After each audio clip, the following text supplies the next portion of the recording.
Okay, so currently it's June 23rd, and I've just received my resits results, and this will determine whether or not I can graduate or if I need to retake the year.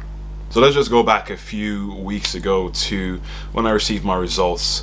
This was around the 6th of May, okay, and when I received my results here, I was in the midst of studying for my CFA Level 1 exam. I booked it for May 20th. That was the last dates that I could book for like the May sort of cycle, and like the aim was to finish my final examinations in like around the start of April, which was when we had it, and then to immediately jump into just full force exam practice questions, mock papers for the CFA Level 1 exam, and then take that exam on May 20th. And after I took my exams, like earlier on in the year, I took the PSA exam, which by the grace of God was fine. Then I took the OSCE and the written exams, and both of these exams, in my opinion, I thought they went well.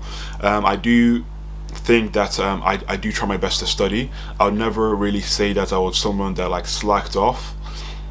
If anything, before I started to study for the CFA Level 1 exam, I started this last summer. For all of you that don't know, I do love medicine and I do enjoy it. But this year, I also wanted to sort of add things onto my CV to hopefully help me move into things like investment banking or consulting, or even things like asset management, which I've since learned that I found interesting whilst studying for the CFA Level 1 exam. And the CFA Level 1 exam just stands for Chartered Financial Analyst, and it's just it's not a test or an exam that you need to move into banking.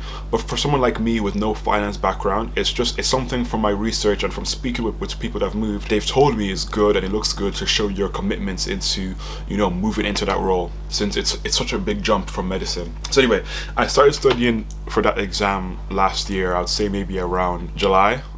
Immediately once I made the choice to start doing it after my 4th year exams, there was like maybe a 6-week holiday, but I just jumped straight into studying. Because I knew that it would be such a big mountain to climb, and I wanted to give myself as much time to make mistakes and to hopefully not get distracted and fail my medical school exams. But looking back, if I was to do it again, I'm not sure if I would do it again. I would advise maybe to focus on your final year of medical school, your 4th year, and then do it. But what I would say is that it did teach me a lot about just drive and commitment. I made the choice to be waking up 5:60 a.m. to do 2 hours of study, 1 hour most days before I went to placements. Then after placement, the rest of the day I was just spent studying for like medical school, so be it PassMed, Anki, OSCE revision, and this was very, very draining. As in final year, I was sent around different parts of the UK. I picked all FAR placements, so I wouldn't have to pay rent. They would provide me with the accommodation, and that really helped. But of course, it was just very stressful. At the same time, I was also having interviews for investment banking roles. Fortunately, I wasn't able to land any of them, and I also was studying earlier on around September, October for the Duke Elder exam, which is an ophthalmology exam that you can do during medical school, and it looks good on your application. It shows commitment to the specialty. Luckily, I was able to get top 60%, just about, and at least that adds a point onto my portfolio long term. I just wanted to have options, so be it if I want to stay in medicine, I want to know that I've at least done some things to add onto my portfolio to apply to ophthalmology, because that is a specialty that I'd like to do, or if not, if I can get into banking within during my 1st year as a doctor, or my 2nd year, and then I wanted to have the CFA Level 1 exam done so I could just use F1 and F2 to enjoy the work, so maybe have some free time in my evenings, and not to spend every single evening studying. So this was the overall aim for me, like at the start of, like, let's say last year, 2024 summer.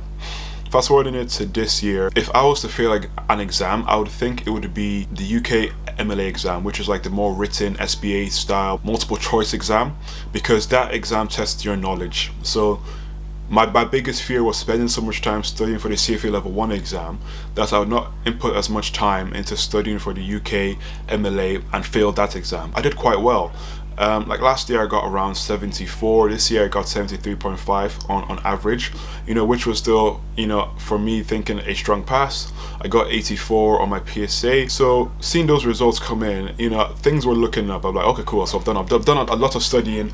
I still feel happy with where I am in terms of CFA level 1 studying. My written exams have done good. So surely the OSCE would be good. But unfortunately that wasn't the case. The OSCE was not good. I'll make a separate video going through both OSCEs. So first my first OSCE, and then the resit and the things I changed, how I improved for any of you that are about to enter final year, or you're just about to start studying for OSCEs. I feel like even if you're in any year, I feel like that would be helpful. The sooner you know how to act in OSCEs, because it's really just acting, it's not real life. The sooner you realize that you're acting, the better it will be for you. And now, having done 24 final year OSCE stations, hopefully that should give me a bit more insight to help any of you that needs help. So if that's something that you'd like as well, please let me know down below. Leave a like as well, and just comments just what you think of this video. So I received my results then for the OSCE. And obviously it wasn't what I was expecting. I passed by percentage, but I failed 6 stations when you're only meant to fail a maximum of 4, which was such a shock for me, because a lot of the stations, in my opinion, obviously I'm quite biased, I do think that a lot of the stations didn't really make sense in terms of my feedback. But taking on board the feedback that I did receive, I was speaking too fast, and I did feel nervous on the day. I lacked patience, rapport. I was using too many close questions, just mistakes that you would see in like first or second year, maybe even third year. I made like all of them on like the main OSCE, and I just not something that I was looking. It's not something that I expected, and I really do believe I was trying to speedrun everything. So a way that I've realized that I manage fear is just by trying to talk quickly or to get out of the situation because I feel uncomfortable, and that's something that I did on this OSCE as well. Now looking back, if I was to do this again, I would definitely not do that. I'll definitely try and take more time. But again, thankfully, thank God, I don't have to do this again. The research went well, and the number one thing that I have to thank first is God. Throughout this period, there was so much thoughts in my head of me not being good enough, or not smart enough, or not being able to do this. But honestly, it was God that saw me through everything. So first of all, thank God for helping me and for seeing me through. During this period, I was praying, I was fasting, I was doing everything. I just needed the help of God because I was filled with so much fear, so much worry. And now looking back at it, I wish I didn't spend the last 8 or so weeks in fear. Because once I had my OSCE research on May 27th, I had to wait till today, June 23rd, so over just under a month to get the results. So that month was horrible, as well as God giving me the grace to push through and to wait. A lot of the days, the thoughts just come in. You failed, you've done this, you've done bad. How about this station where you missed saying, the sepsis 6, and just for those of you who never missed sepsis 6, please don't miss it. There was so much things that was like going through my head, but again, I thank God. A big shout out to all of my friends. If you follow me on LinkedIn, I've linked them there as well. They've just been amazing, because you need people to do this tests. Find your friends, find new friends as well, or find people that may have done amazingly on the OSCE, and get help from them. Get practice. You just need reps, but good quality reps. It's not just about practice, but make sure the practice that you're doing is actually good quality practice and you're improving. It's very easy to do OSCE circuits or to do OSCE revision, and you don't actually get good feedback, and you keep developing bad habits, and you keep locking down on those bad habits and doing it again and again and again and again. So if you're in this position, even if you aren't, if you're about to do OSCEs with as many people as you can. On placement to do OSCEs with the doctors there, it's very, very difficult. If you can maybe arrange a time to come back at like midday, even in the evening, and have a doctor watch you and get feedback from a doctor in terms of how your history taken is, how your examination skills are, that is probably the biggest advice. You need feedback. Everything you can, try and get feedback from as many people as you can. Feedback from doctors, feedback from from senior doctors, maybe nurses as well, that may be familiar with your examination. Feedback from your friends that do really good on OSCEs, and ask them to be brutal. Trust me, feeling good and feeling confident is vital before you go into this OSCE. You need to feel confident, but you need to feel confident knowing that what you're actually saying, how you actually do OSCEs, is correct. It's the right method to help you get to where you need to get to. And in order to do that, you need good quality feedback, okay? Honest feedback that will help you to improve. Even if it hurts, it will make you improve and to do better. My feedback was all about my tone. I was speaking way too fast. Even now in this video, I'm probably speaking too fast. Just trust that I wasn't speaking like this on my OSCE reset. On the first day, I was probably even speaking faster, which you'll see when we go through my feedback in like a future video. Yeah, so I was speaking too fast. I was using too many closed questions. And for me, I was thinking, well, I see doctors on placements, they use closed questions, they don't really follow a structure. This is why I say OSCEs is not like real life. It's really about acting. Follow the structure that they've given you. If it's a chest pain history, start with your initial approach to the patients. Hello, it's very nice to meet you. I'm Charles. I'm one of the doctors that's working here today. Do you mind if I have your name and your date of birth? Then move on to asking the patient what's brought them in, and then from there you move on to asking more open questions. And then when you feel you've reached your limit with open questions and your patient doesn't really know what else to say, then move on to your closed questions. But again, this is something that you'd see in like first or second years, but even as you move through the years, it's very easy to forget the basics. But a lot of the OSCEs, they mark you on the basics, on knowing the basics well, and you need to follow the structure they've given you.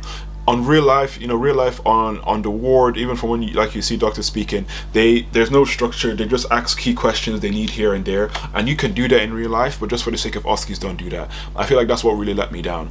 I knew what I wanted to ask, I knew what I wanted to say, and I was asking it there and then, but from the examiner's point of view, there was no structure. I wasn't following Socrates. I wasn't following, going on to the family history, the drug history, the disorder history, asking them about their ideas, their concerns, their expectations. It was all haphazard, and I got marked down severely for that, which again, we'll see when I move on to discussing my results. So follow the structure that they have given you, because this is often will make the examiners, it will make their day, because they'll be able to follow what you're doing and give you the marks, and also they won't miss marks. I did feel like I missed marks, but looking back, I can't really blame the examiners because my structure wasn't there.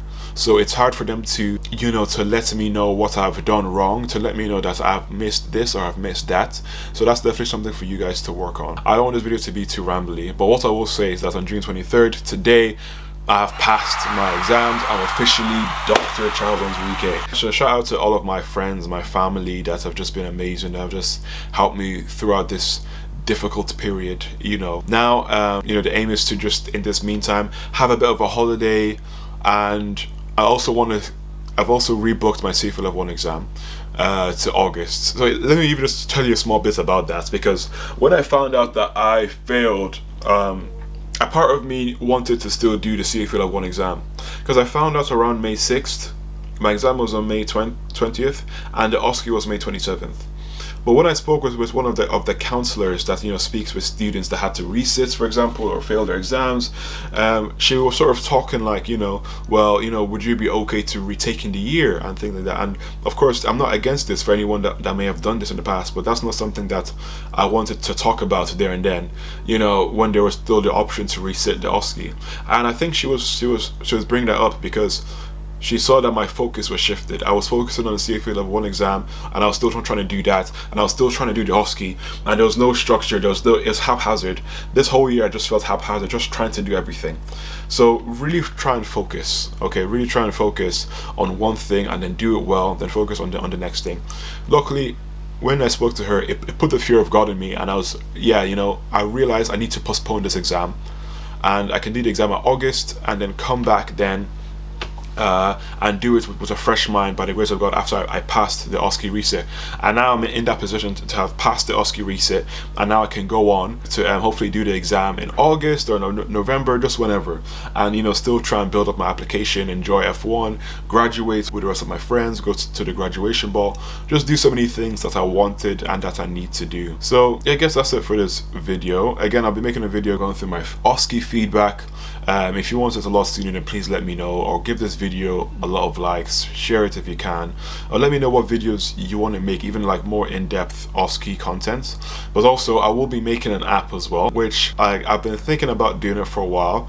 It walks you through patients, like presentations, and then it will hopefully help you to figure out how to structure your differentials, what investigations to say, and what managements to say for a variety of patient presentations across all of the conditions that you would see on the UK MLA exam. And hopefully this is something that you could use from first year up until final year. So if this is something that you'd want, then please stay tuned to this channel, because more of that is coming.